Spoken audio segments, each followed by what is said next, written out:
You're listening to The Rant. Please go away. Let me sleep for the love of God. I am Kamala Harris. My pronouns are she and her. I am a woman sitting at the table wearing a blue suit. You're listening. So the best way to get something done, if it holds near and dear to you that you like to be able to, anyway. You fucking crazy, man. You sound insane. Do you realize that? To The Rant. I speak jive. Oh, good. I've been saying it. I've been saying it for 10 damn years. Ain't I been saying it, Miguel? Huh? I've been saying it. You're listening to The Rant with David King.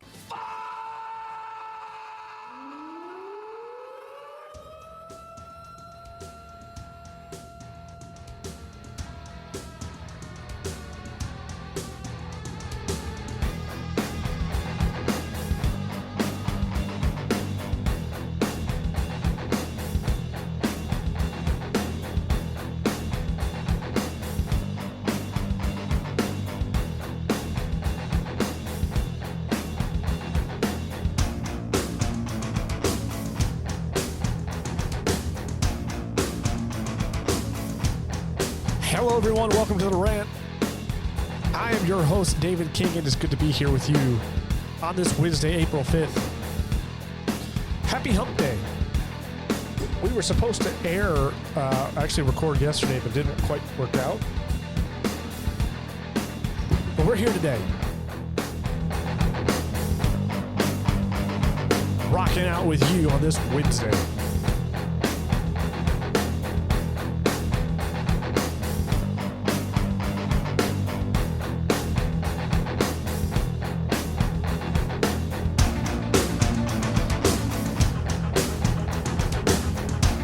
Lots to talk about today. Got the Trump indictment in case, unless you've been living under a rock, which you might live under a rock, and if that is the case, it's okay. It's 2023. You're allowed to do what you want. You can be whoever you want to be. And if you want to live under a rock, that is fine. I will not judge you, and nobody else should. But maybe you were, and you didn't hear President Trump, in a historical moment, has been indicted on 34 counts of business fraud. According to the DA, Mr. Bragg, who is a reprobate, who has campaigned on going after Trump. That was his campaign promise when he ran for DA in the state of Manhattan, state of New York, the Manhattan district. Get all that stuff mixed up and confused. I apologize. I am just a simpleton like you. I am no better or worse. So I mix things up. It's official, ladies and gentlemen, but the country is now circling the drain. The toilet was flushed, the bowl, we were circling it, but it is apparent that we are now proceeding down the dark hole into the abyss. This is now what many will call a banana republic. You can call it whatever you want. What it is a weaponization of the judicial system. Make no mistake, this isn't anything new. We've talked about it a million times on this podcast. I've said it before. They have gone after Donald Trump. Donald J. Trump. Absolutely. They've gone after Trump since the day he went down those escalators. There's never been anything like it in the history of the United States. It has been an all-out war, an all-out attack on this man. He has been under constant barrage of fire from the media, the Democrats, and anyone else you could possibly think of. They have tried to pin everything on him. They have tried to find crimes that this man has committed and have failed and failed and failed. And they have now come to this indictment, which was cleverly timed. Don't think it's lost on me for a minute. And let me tell you, if you think that Donald Trump is going to be actually found guilty on any of these 34 charges, which, by the way, if in fact he is found guilty, let's say he is found guilty on all 34 counts, he will have to the maximum sentence for all 34 counts is 135 years in prison. So 2 life sentences, basically, for 34 counts of business fraud. I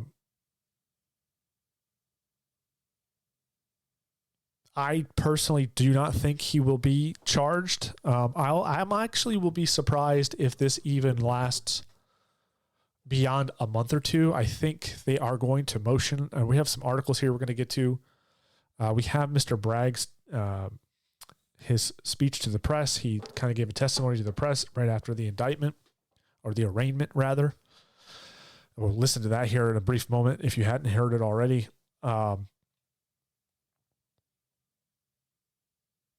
Actually, I think I'm just going to jump right into that. I don't know if this button's working properly, so bear with me. Let's listen in. This is Bragg. This is the DA out of Manhattan, Bragg, going over the charges for Donald Trump. Roll. Cut 5. Let's roll. Let's go. I'll try not to interrupt too much. Thank you for joining us here today. Earlier this afternoon, Donald Trump was arraigned on a New York Supreme Court indictment returned by a Manhattan grand jury. Good Lord above. On 34 felony counts of falsifying business records in the first degree. Under New York state law, it is a felony to falsify business records with intent to defraud and an intent to conceal another crime. That is exactly what this case is about. So just so you know, this is 34 counts of business fraud in an attempt to cover up a payment to Stormy Daniels, and essentially hush money. Okay. There's people like Steven Crowder who've come on, and others have said this is more than just, the hush money. There's more to it, but this is all he's given us. If there's more, there's certainly some other crimes here, but you're going to hear in about a minute where he's going to say he's not going to list what other crimes that Donald Trump has committed. So let's continue. But that's basically what this is. It's 34 counts of business fraud to cover up a payment to Stormy Daniels. 4 false statements made to cover up other crimes. These are felony crimes in New York State, no matter who you are. We cannot and will not normalize serious criminal conduct. The defendant repeatedly made false statements on New York business records.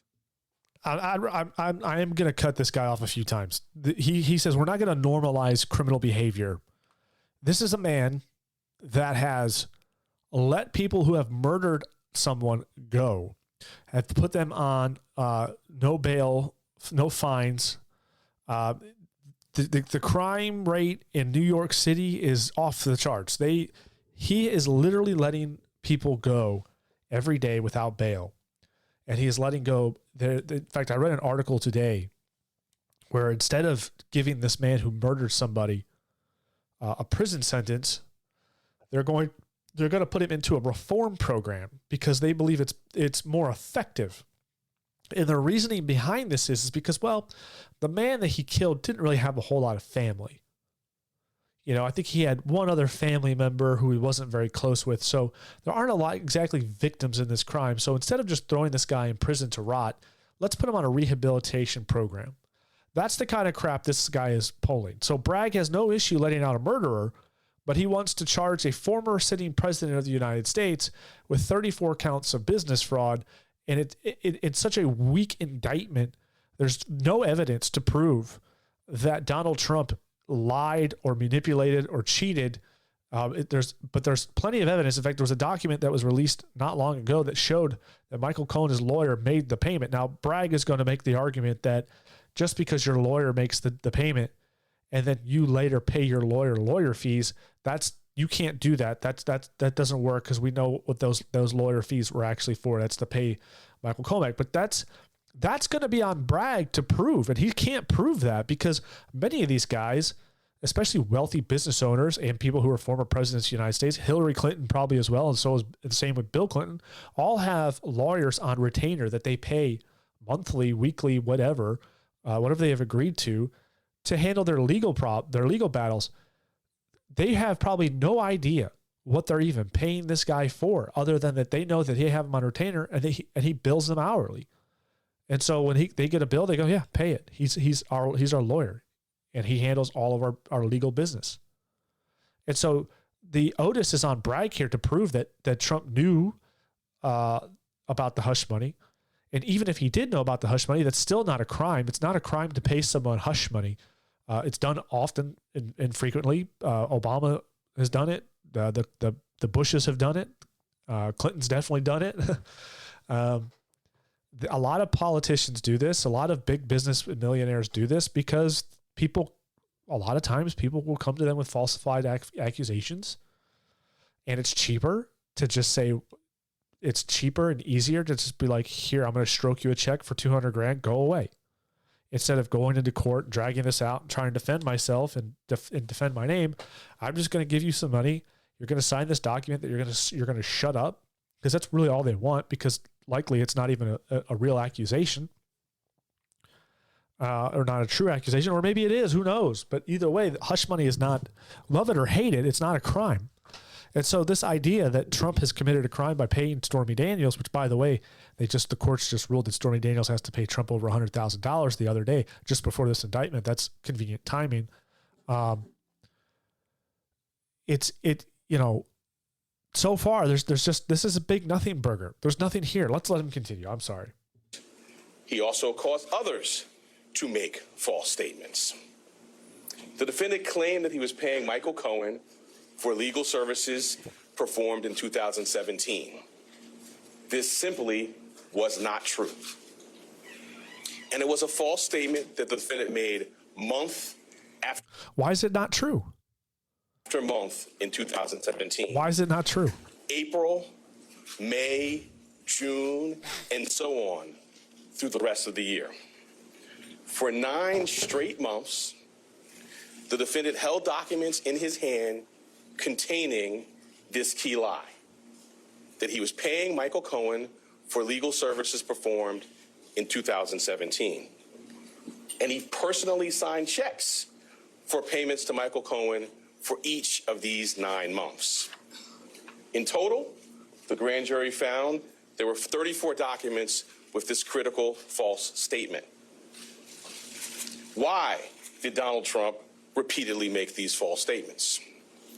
So he has 34 documents where Donald Trump has paid Michael Cohen for legal fees for his services. And Bragg is trying to tell you that these are falsified documents because Mr. Cohen did not provide any legal services. Well, how does he know that? I mean, where's the proof? I mean, I guess maybe we'll find out if this thing actually makes it to trial. But again, I'm not a lawyer, guys. I'm a guy that builds things. I'm literally a builder. I renovate homes. I do restoration work. I lay tile. My hands are dirty half the time and they're calloused. Like, I'm not a lawyer. And even I'm looking at this going, this seems really fishy to me. You have 34 documents, most of which are signed checks to pay his lawyer. Well, how do you know they weren't for legal fees? Michael Cohen was, in fact, Trump's lawyer for quite a long time. So again, I'm gonna continue with this. I'm gonna let him finish. It's a bit of a long audio clip, so let's let him finish. The evidence will show that he did so to cover up crimes relating to the 2016 election. Donald Trump, executives at the publishing company American Media Incorporated, Mr. Cohen, and others agreed in 2015 to a catch and kill scheme. That is, a scheme to buy and suppress negative information to help Mr. Trump's chance of winning the election. As part of this scheme, Donald Trump and others made 3 payments to people who claimed to have negative information about Mr. Trump. To make these payments, they set up shell companies, and they made yet more false statements, including, for example, in AMI, American Media Incorporated's business records. One of the 3 people that they paid to keep quiet was a woman named Stormy Daniels. Less than 2 weeks before the presidential election, Michael Cohen wired $130,000 to Stormy Daniels' lawyer. That payment was to hide damaging information from the voting public. The participant scheme was illegal. The scheme violated New York election law, which makes it a crime to conspire to promote a candidacy by unlawful means. The $130,000 wire payment exceeded the federal campaign contribution cap, and the false statements in AMI's books violated New York law. That is why Mr. Trump made false statements about his payments to Mr. Cohen.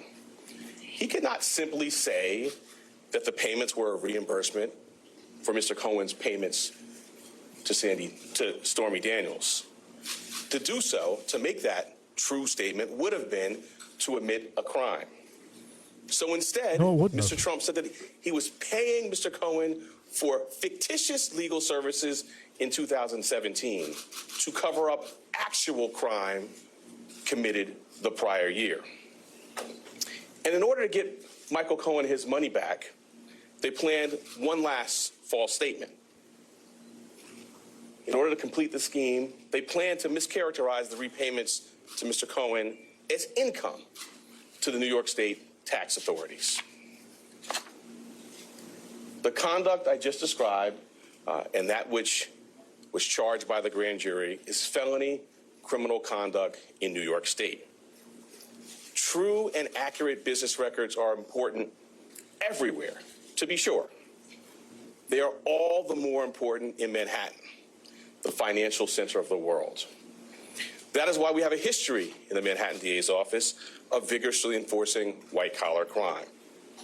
My office, including the... But not enforcing other crimes like murder. Talented prosecutors you saw at arraignment earlier today. Or theft. Or anything else that hurts the population of New York City. I mean, this guy's a hack. What a hump. I mean, honestly, you're going after a guy who paid a porn star to keep her mouth shut, which, by the way, is not illegal. And yet you won't go after people who have murdered someone. And, oh, by the way, they dropped the charges on this one guy. This gentleman who was security for a parking garage had a gun pulled on him. He was shot. He wrestled the gun out of that guy's hands and then shot the guy that shot him. And the guy who shot him was trying to break into cars. The gentleman who was the parking deck security who was shot, he was charged with attempted murder. They finally dropped those charges, but that's the kind of legal system we have going on in New York, if anybody's actually interested to know what's going on over that shithole of a city. You won't catch me over there. I won't go. I'm not going to do it. I would never step foot in that rat's nest of a city. And if you live in New York, I'm sorry. I don't mean to offend you. But the reality of it is the DA is corrupt. The judge is clearly corrupt. We'll talk about that judge here in a minute. Actually, I'm going to say it now so I don't forget.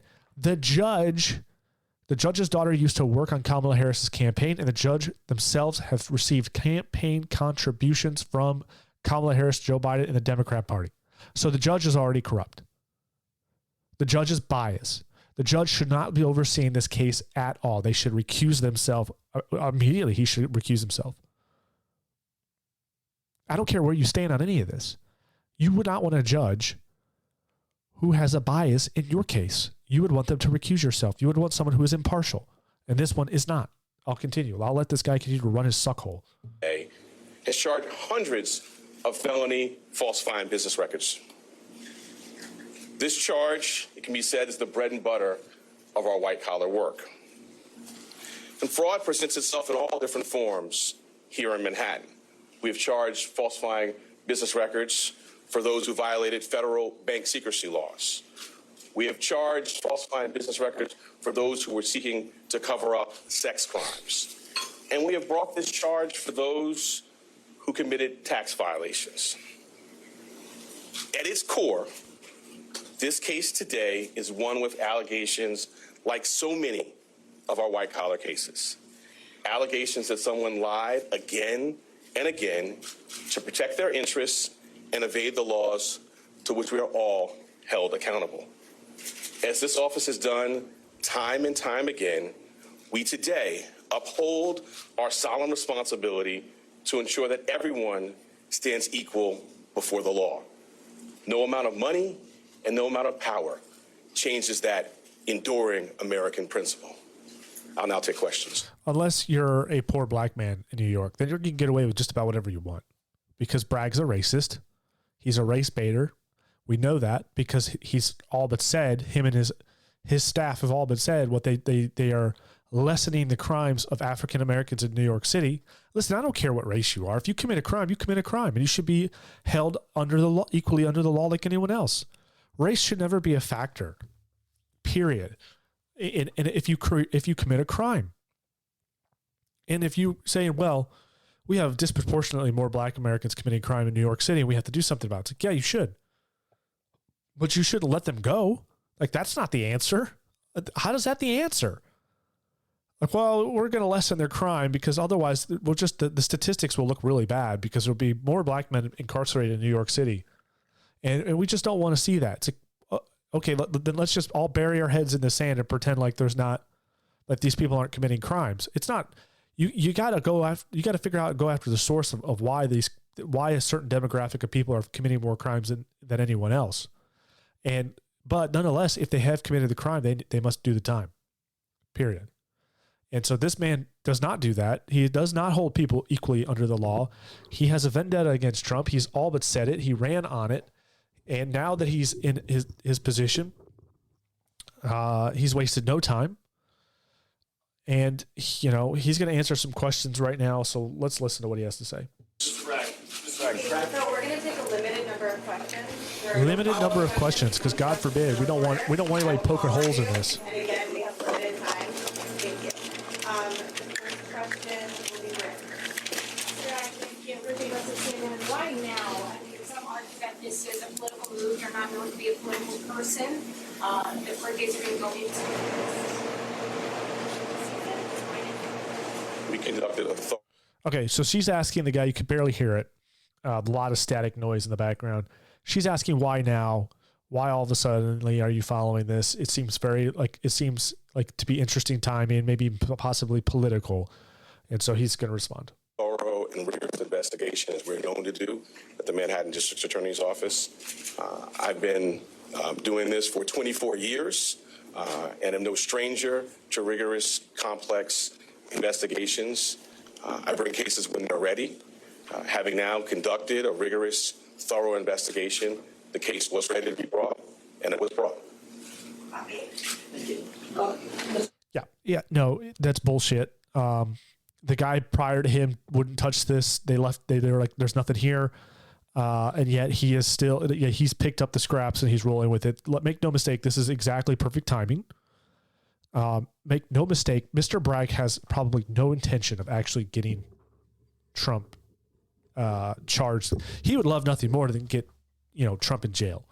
But I don't think he believes for a second that any of this stuff is going to stick. But what this is going to do, and this is really the bigger point, this is the bigger premise to all of this. They don't think Trump is going to go to jail. They're not even really probably sure how far this is actually going to go. They're probably hoping that it will go all the way to a jury trial and a final ruling. But their goal here is very simple. It's they've indicted Trump. They're not even going to their next arraignment or meeting isn't even until December.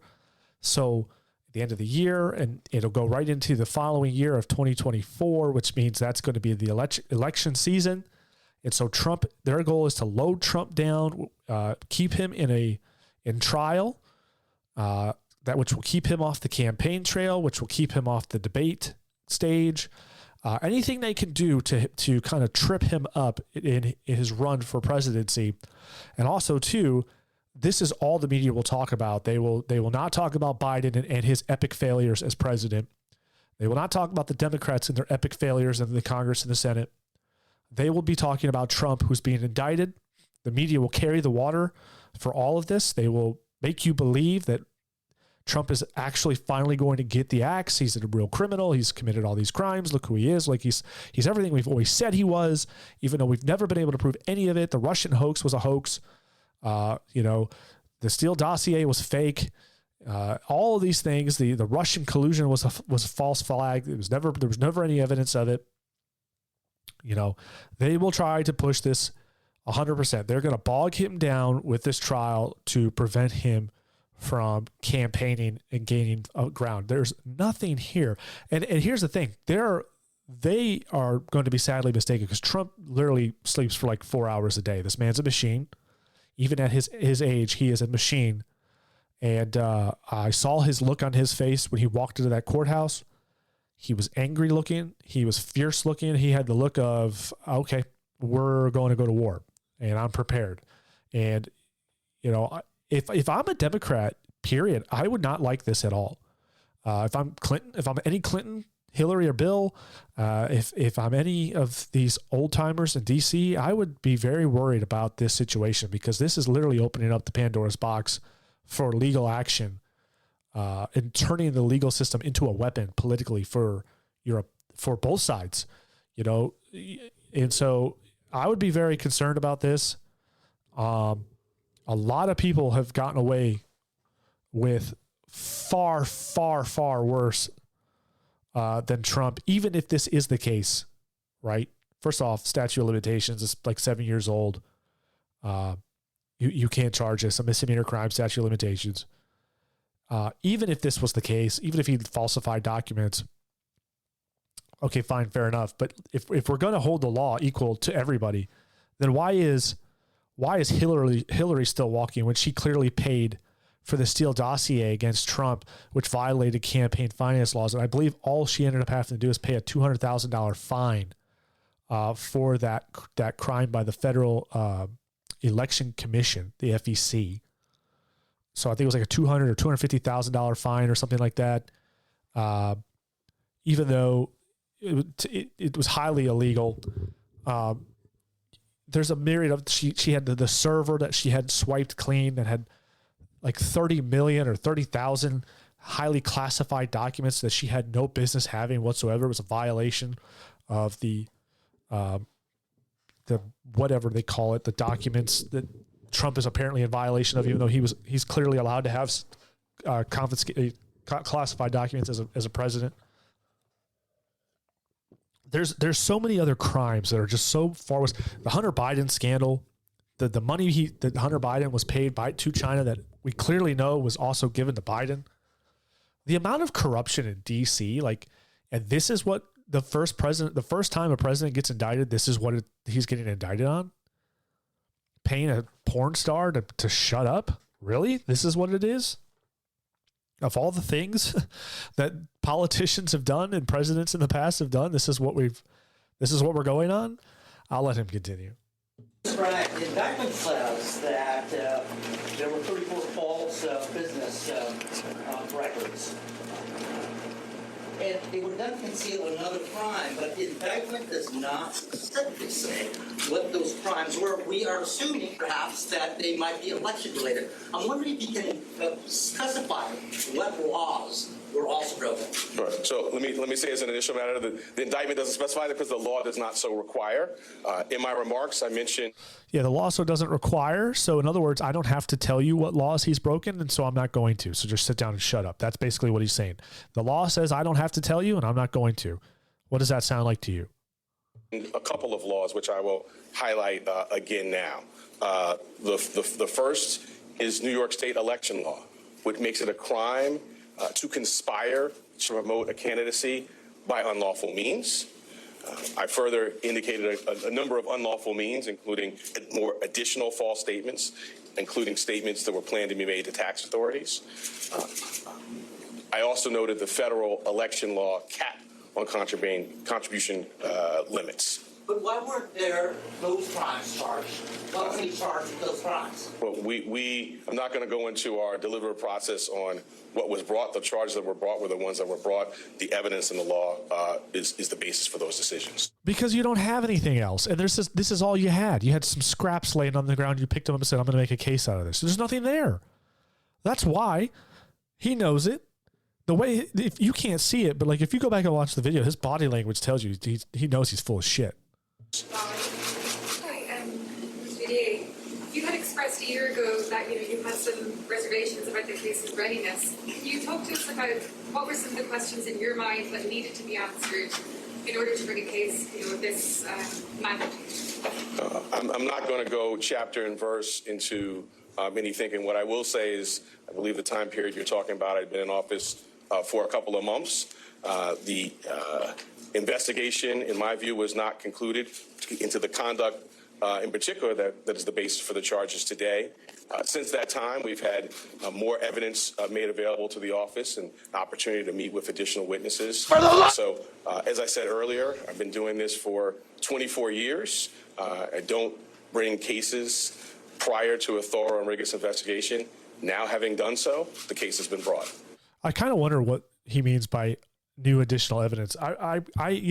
This Mar-a-Lago raid has me kind of throwing up my conspiratorial red flags, which is like the Mar-a-Lago raid was clearly a phishing scam by the FBI. They were going into that house to find something on Trump.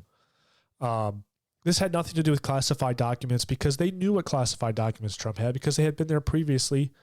They'd seen it. And they made one request, which was for him to lock the door so that the documents were secured. They did that. They were 100% in compliance with those folks that were wanting to see the documents and see what he had. He never tried to hold or hide anything from them. Again, he's the former president of the United States. He is allowed to declassify items. All presidents have done it. And yet they came to his house in the dead of night, armed to the teeth with guns.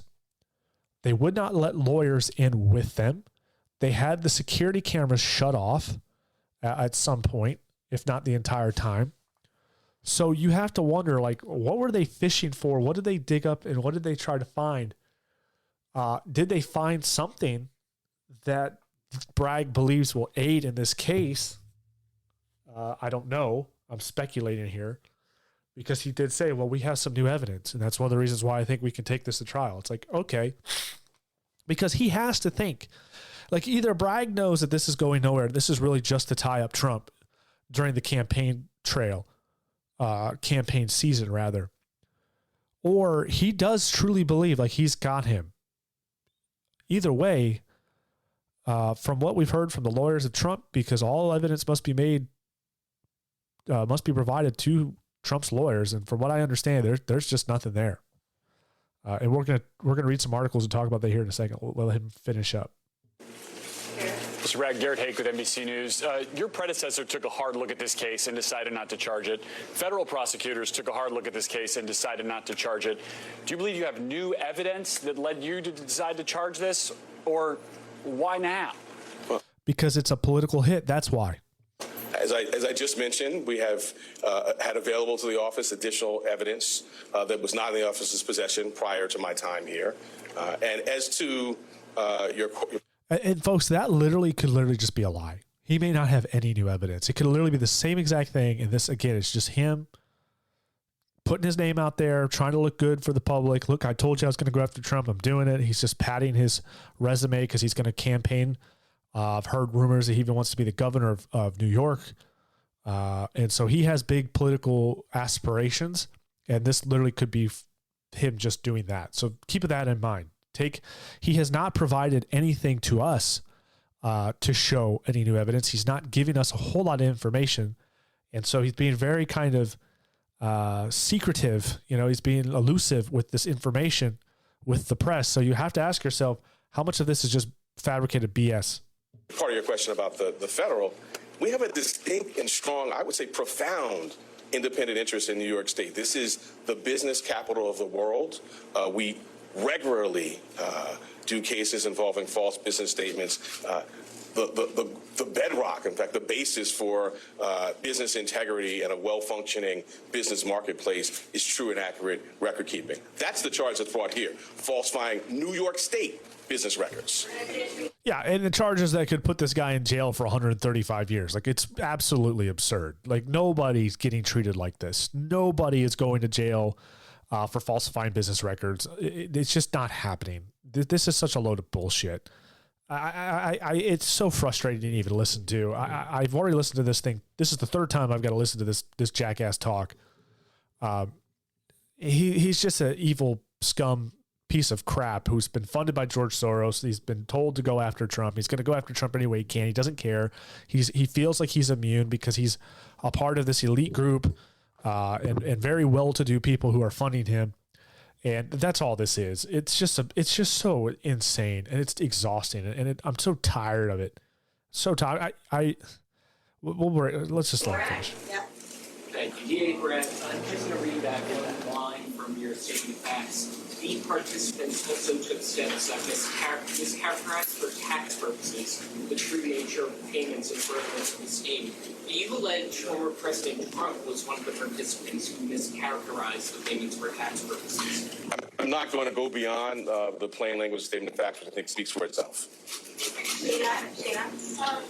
Brett, can you please comment on the strength of the evidence that Trump personally intended violating state election law, including actions that are charged in the indictment? So the charge is falsifying business records. The charge requires, as I specified, criminal conduct that was concealed. One of the concealed crimes we allege is New York State election law. I went through, and our statement of facts, which I think many of you have in front of you, goes through things including, text messages, emails, contemporaneous phone records, multiple witnesses. All of that will be, as you saw in the fall, borne out in a public courtroom in downtown Manhattan. Last question is Jonah. Yeah, Brett, the charges related to the hush money payments to Stormy Daniels, the release from your office also mentions another woman, Karen McDougal, as well as a doorman. Can you comment on how those players are related to the charges you've brought or to the case overall? I'm glad you put your finger on that, because it's not just about one payment. It is 34 business records, 34 false statements in business records that were concealing criminal conduct. And the earlier question about New York State election law, when I talked about conspiracy to promote a candidacy by unlawful means. Those unlawful means, we allege, include the conduct set forth in the statement of facts, which is, additional false statements separate and apart from the charged ones in AMI documents, planned false statements to taxing authorities. It is not just that one $130,000 wire payment. Thanks so much. All right. Nobody even wants to hear it anymore. So, I mean, this is a weird world we live in. From everything that I've heard and read and looked up on this, it's just, this would never have happened to anybody else. This is a war on Trump.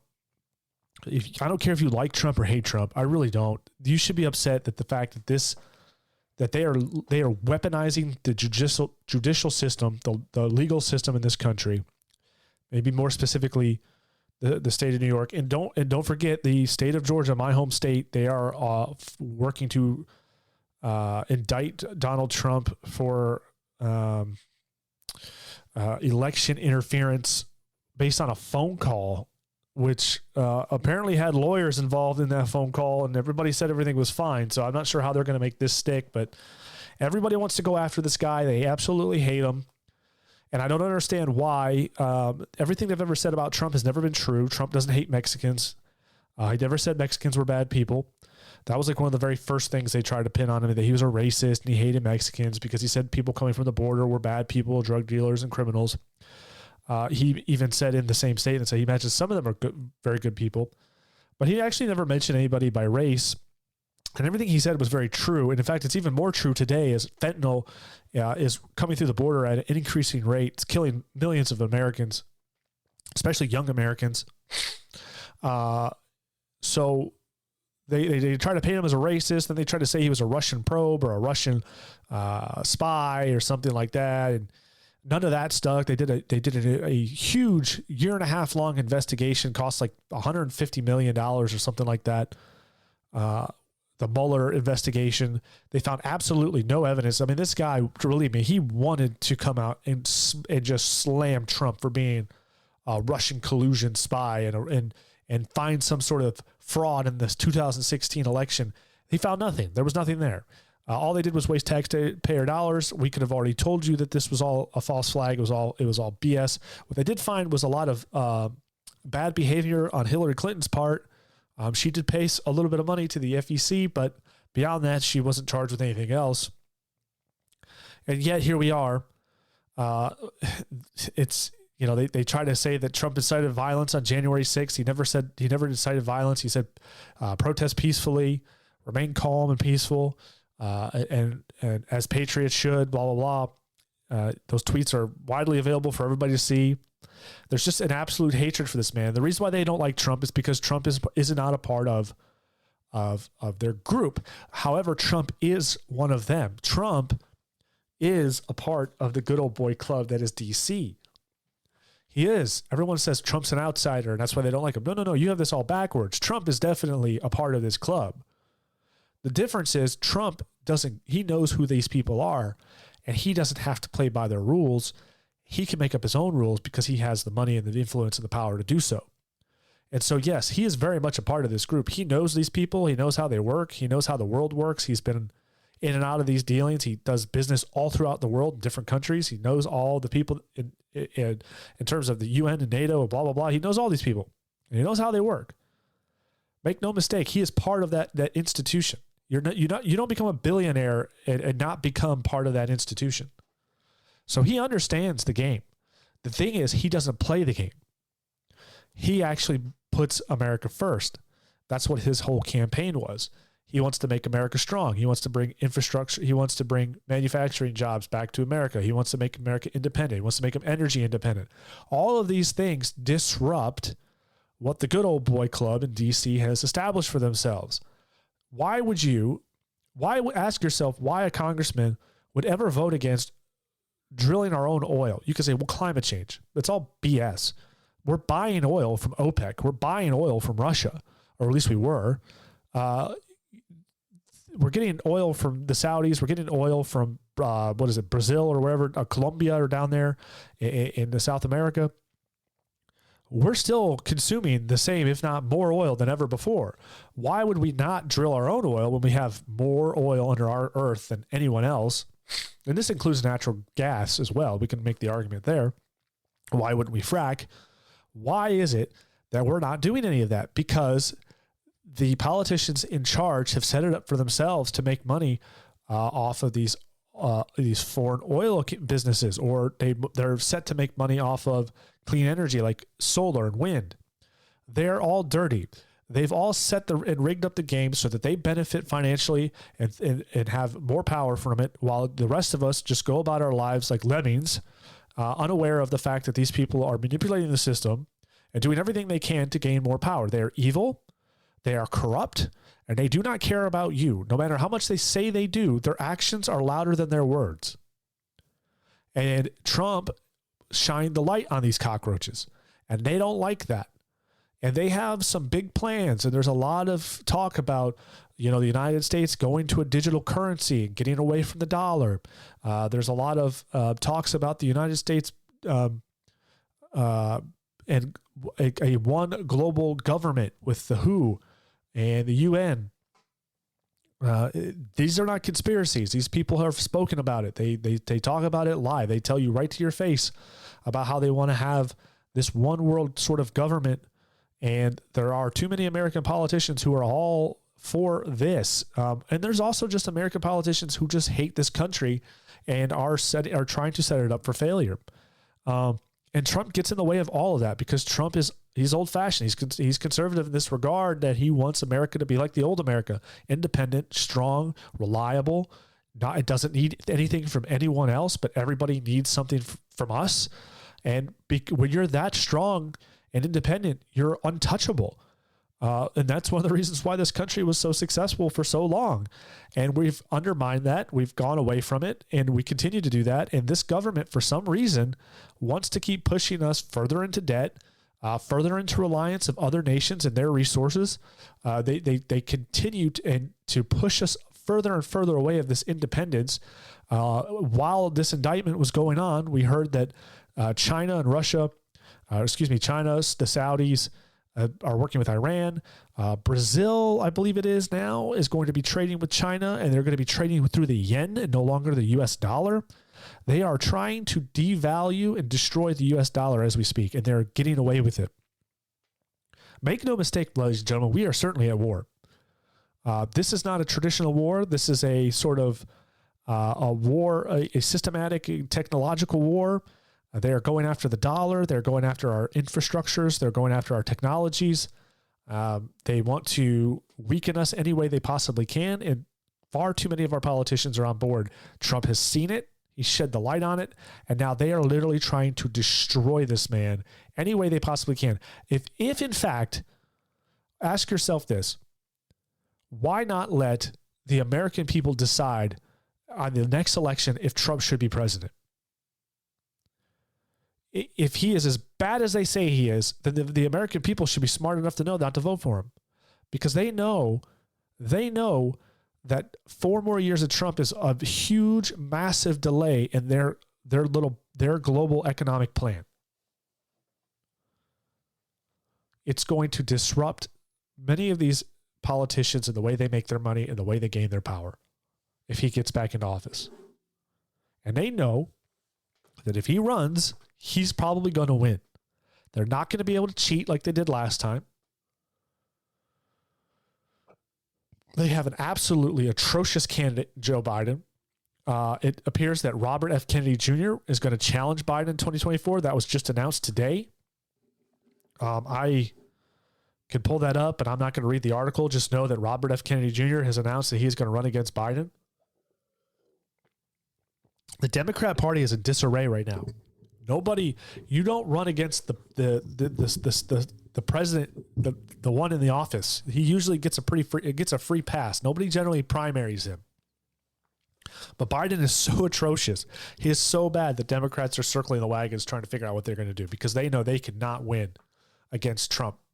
Biden cannot beat Trump. Not in a fair fight. That's for damn sure. This is a witch hunt.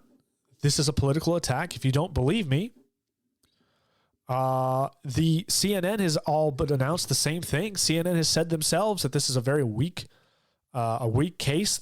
That Bragg has got a lot of work ahead of him to make any of this stick, and they're actually they said it was pretty lackluster, nothing that they didn't already know or hadn't known, and that even they believe that statute of limitations has kind of put the kibosh on all of this, and they're wondering if it'll even ever make it to trial. That's CNN, guys. The people that absolutely hate Trump. The Clinton News Network is saying that, and that should be pretty telling. We also have this: a Washington Post columnist calls Bragg's Trump case a dangerous leap on the highest of wires. Even though she says, this is from Just the News, she says, even though she said she hopes prosecutors will win the case against Trump, so she's obviously against Trump, Marcus said she is doubtful about the case. So here's someone who's against Trump, wants to see him indicted because she has Trump derangement syndrome and she hates him, but she wants him to go to jail even though he's probably not committed a crime. It is weird to me to want to see someone go to jail when they've not committed a crime. It's just like, you just hope to find that he's done something wrong so you can put him in jail. Like, that's a very evil way of thinking. The article goes here to say Washington Post columnist Ruth Marcus, who said she wants former President Donald Trump to be found guilty in Manhattan District Attorney Alvin Bragg's case against him, is also criticizing the 34-count criminal indictment of Trump because of the legal ground on which it relies.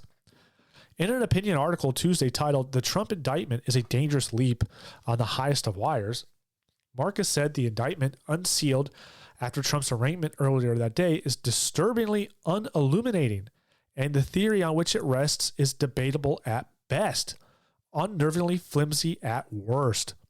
Though Marcus said she hopes prosecutors will win the case against Trump, she also said, "The fears I had in the weeks leading up to the indictment about the strength of the case against Trump were in no way allayed by Tuesday's developments." She also said the indictment and the district attorney's underlying facts presented in the case offers almost nothing in the way of new evidence against Trump. The case against Trump is dependent on the fact that it is illegal in New York to falsify business records. And while normally this would be a misdemeanor, if the records are falsified with the intent to defraud and conceal another crime, then the charge is upgraded to a felony. Okay, But what are the other crimes Trump is accused of covering up? The indictment doesn't say, Marcus wrote. This is not well-trodden legal territory. Marcus is not the only opponent of Trump to question the indictment. Former Trump Attorney General Bill Barr, whose relationship with former president has deteriorated since leaving the administration, said last week that the indictment is a disgrace and a political hit job. Yeah, it absolutely is. Look, when the left is coming out and telling you like this doesn't look like it's going to be, this doesn't look like it's it, that should tell you everything you need to know. I mean, these people have made a career over the last 4 or 5 years, or 7 years rather, maybe, going after this man and writing articles about him and trying to find anything they can to slander Trump. And if you're hearing these people say like, I'm not so sure about this one, it doesn't look, there's really nothing there, you could tell that this is just a big nothing burger. This again is, I think Bragg knows it. This is going to tie him up. But make no mistake, folks, this is a weaponization of the justice system. This is unprecedented. This has never been done before in the history of the United States. You can say what you want about the justice system in this country. It is not perfect. It is not always fair. However, the way the verbiage states for our justice system is that we are all equal under the eyes of the law. We're all entitled to justice. We're all entitled to a fair trial. We're all entitled to, we are all innocent until proven guilty. That has been the bedrock of this country. And we do not go after our political adversaries through the judicial system. We don't weaponize it. That's something that you see in third world countries. You see those in banana republics. And yet here we are, we're doing it. And I believe, unfortunately, that may actually be the tipping stone to all of this, because we're starting to hear a lot of Republicans say if this is the way the Democrats want to play the game, we'll go ahead and play it along with them. Part of me is like, yeah, let's go after Obama. Let's go after Hillary. Let's go after John Kerry. Let's go after all of them. Pelosi for insider trading. We can go after Chuck Schumer. Well, let's just indict everybody, even if it's a flimsy case like this one. It's like, just indict them, tie them up in court cases, and if that's the way it is. But at the same time, I really don't want us to go down that path. I don't want America to be that way. I don't want us to become a country where we weaponize the judicial system. I would much rather see people who commit crimes be punished for them. I would love to see that. I think that's the way it should be. I don't think anybody's above the law. I think politicians generally are treated above the law. This brings me back to the 2008 banking crisis. These guys literally sabotaged the economy because of their mistakes in banking, and none of them were prosecuted or gone to jail. They got bailed out. And yet here's Trump with paying off a porn star, I guess, that he's going to go to jail for 135 years is what the max sentence is there. It's like, meanwhile, these bankers literally destroy not only our economy, but like the world economy, and have to be bailed out with billions of dollars. And these guys just walk away like it's all good. It's the system's screwed up. There's no doubt about it. We cannot become this third world, we cannot become a third world nation. We have to keep our P's and Q's about us. And it feels like we're going down that path. These Democrats just feel like they're first of all, they're no longer Democrats. They're not the Democratic Party of my parents in the 90s. Even my parents have abandoned the Democratic Party because it doesn't represent them anymore. I remember who the Democrat Party was when I was a kid. They were the kind of the party that represented the working man. That's what we always heard. They were for equal rights for the employee, and all these things. Whether you agreed with it or not, but that was kind of who they were. But they have moved so far to the left that these aren't Democrats. These are leftists. They're Marxists. They're communists. These are people who probably have like a John Lennon tattooed on their back, or not John Lennon. Sorry, guys. Like Joseph Stalin or Lenin or Mao tattooed on them. These are people who are true diehard Marxists. They hate this country. They hate capitalism. They hate this republic and for which it stands. One nation under God, indivisible. Sorry. They don't like it. And they want to destroy it. They want to break it down. They want to go after And you can ask yourself why. None of it makes any sense. Why would you ever even believe in Marxism, knowing what we know about it and how it's killed millions of people? These people are certainly that way. And they're not interested in playing by the rules. They're not interested in elections. I think if the Democrats had it their way, this would be the last election coming up in 2024. And they would love a one-party system. I think they're slightly under that now. I think we are living kind of in a one-party system. A lot of people will say it's a two-party system. I don't believe that to a degree. I think the Democrats and the Republicans are certainly in cahoots with each other. They pretend to disagree on the floor, but I think really all of them are working together to gain more and more power and more money. We see this every day with the laws they pass, the bills they pass, their spending habits. Who remains in power and who doesn't? If you speak out against your own party, you're called terrorists, you're chastised, you're undermined, you're beaten down, you're primaried. We saw that with the last election cycle. A lot of MAGA guys never got the funding they should have gotten from the Republican caucus. Mitch McConnell let those people down. Why do you think that is? It's because he doesn't want them in his group. He doesn't want them in their party. They want to dictate who is allowed in the good old boy club. They may call themselves Republicans, but they're not Republicans. They're just leftist Democrats, or maybe a little less to the left. But nonetheless, they're all a part of that group, and they're all in it together to make their money and live their best lives on the expense of you, the taxpayer. And they'll leave behind a wreckage of a country or what's left of one if that's what it means. They don't care. And so this idea that we have a choice between a Republican and a Democrat, I think is kind of misleading. We see that now apparently in Pennsylvania. Republican wins an election, the Democrat governor or mayor or whoever calls up and congratulates them because they know they're all in cahoots with one another. It's not good. It's become a monopoly on power with these people. They're all toeing the line and working together. And again, this is one reason why they hate Trump, because Trump's not going to play that game. Trump's going to say, I've been in this world. I've lived in this world with you. I know who you people are. I'm going to come in here and I'm going to shine the light on you. And there's not a damn thing you can do about it. Well, they're going to try and do something about it. That's for sure.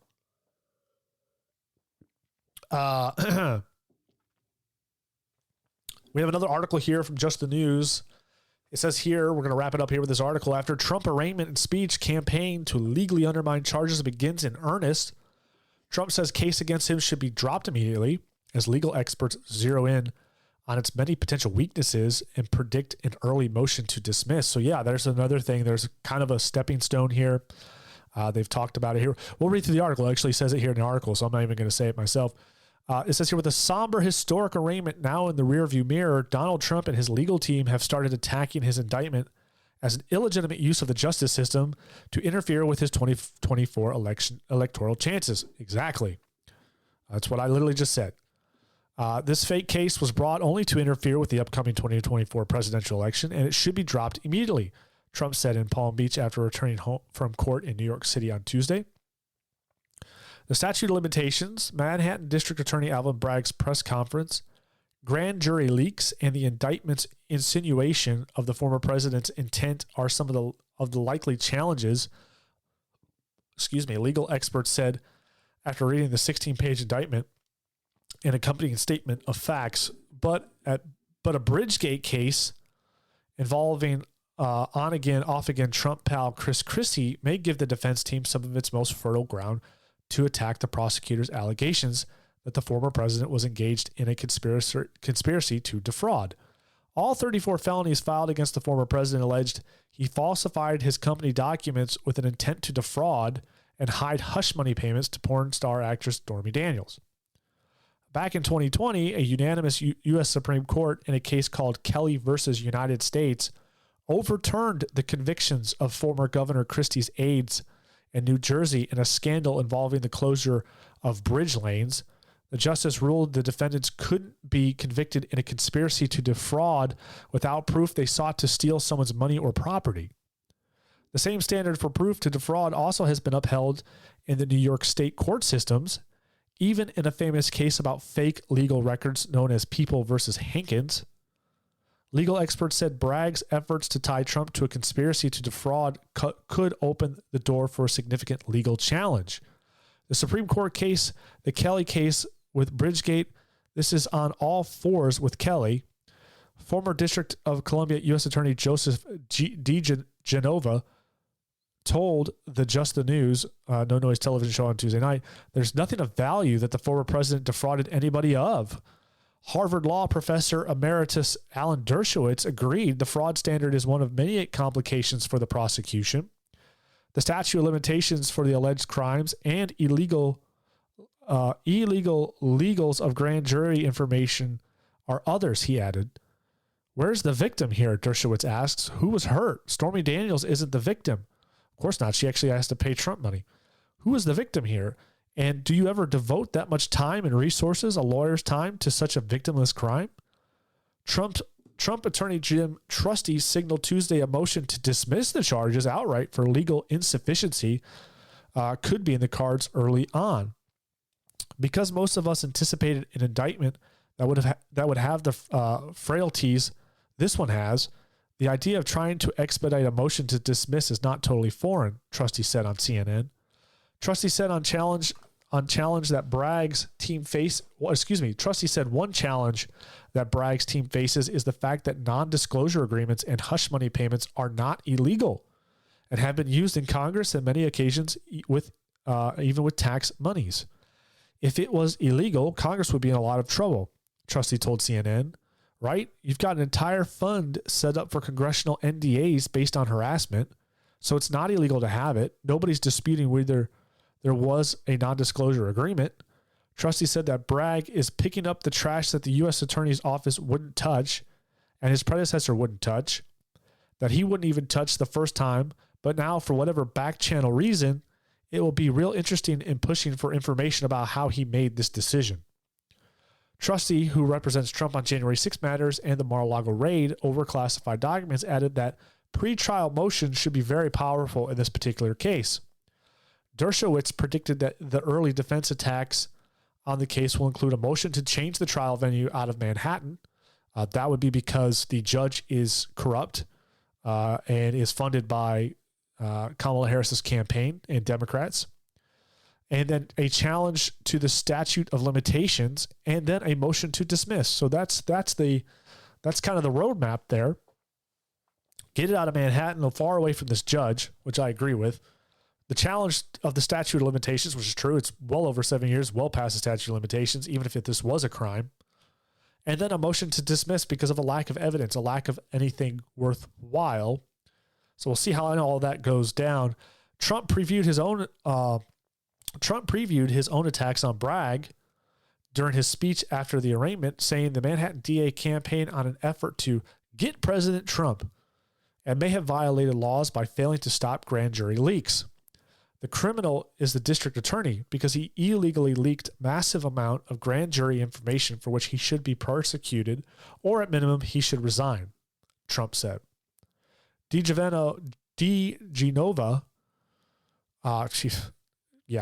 former United States Attorney for the District of Columbia said the case against Trump could very well be dismissed.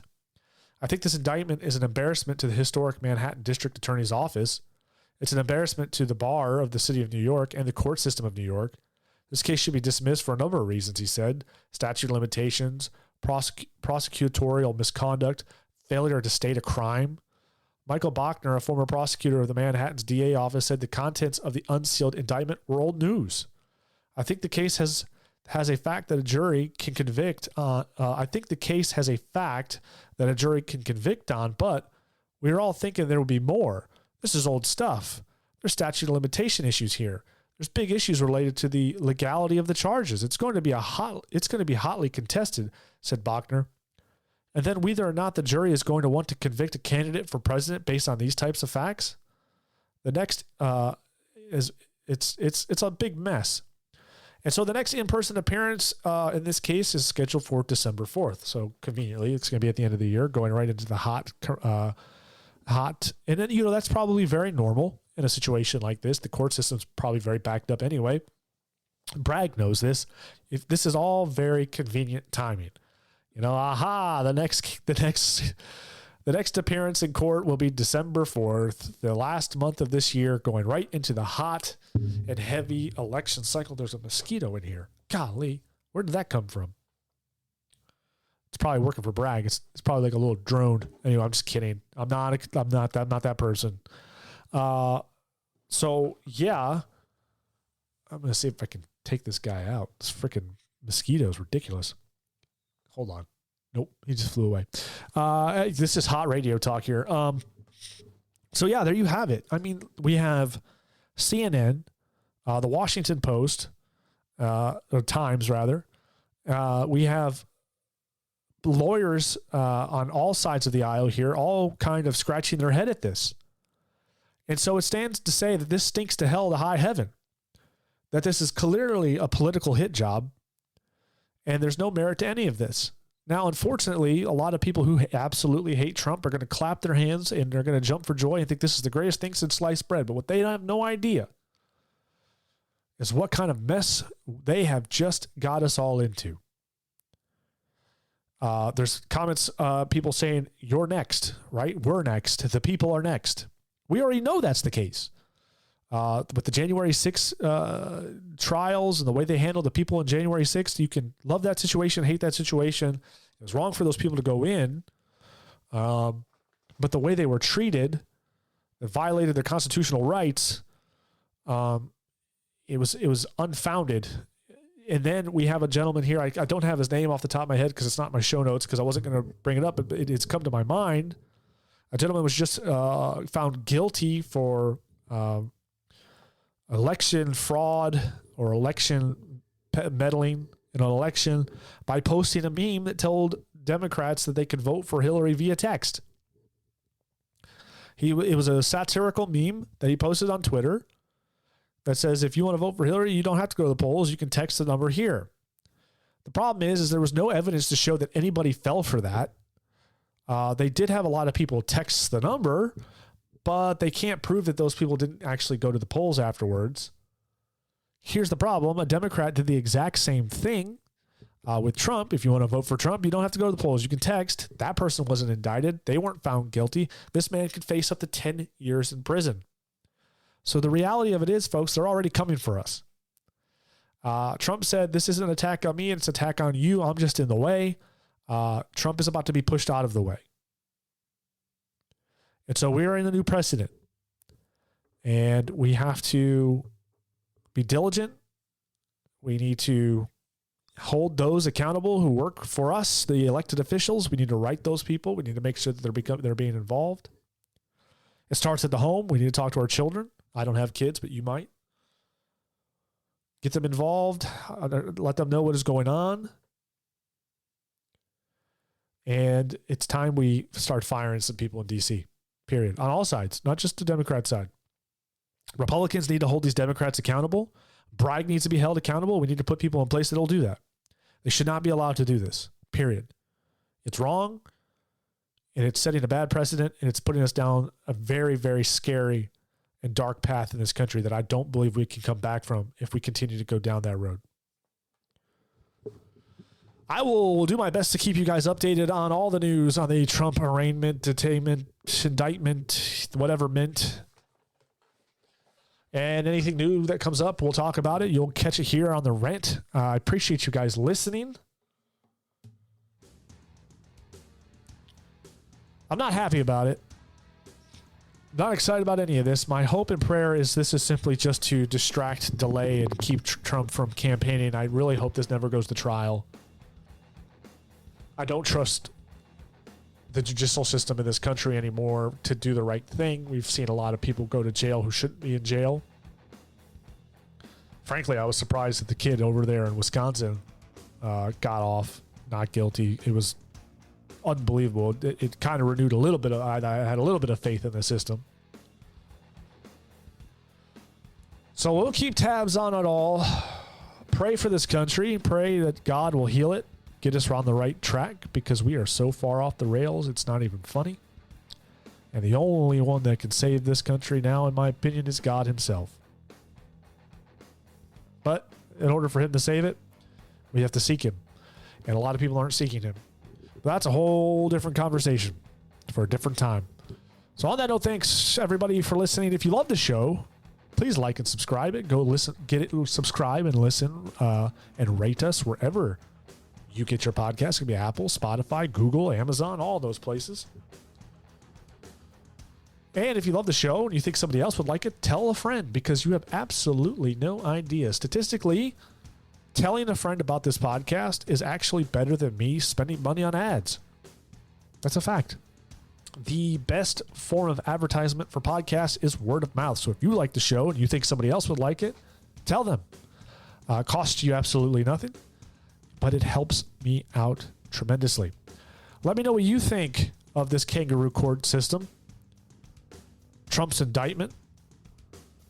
You can hit me up on social media. You can also email me at davidking.therant@gmail.com. You can hit me up at The Rant with DK on Twitter, Instagram, and Facebook. Love to hear from you. Some hot Walking Dead news. I finished season 11 with a heavy heart. I finished The Walking Dead. It feels very strange. So the part 11, the final part of this 11-part special, will be airing probably either later this week or early next week. So look for that. And I'm actually got a lot to say about it. I'm excited to talk about that season. So on that note, folks, thank you guys so much. Check back here later this week. We're going to have another episode. I'm not sure what it will be. It might be The Walking Dead. We'll find out. But thank you so much. Have a great night. God bless you. And we'll see you later.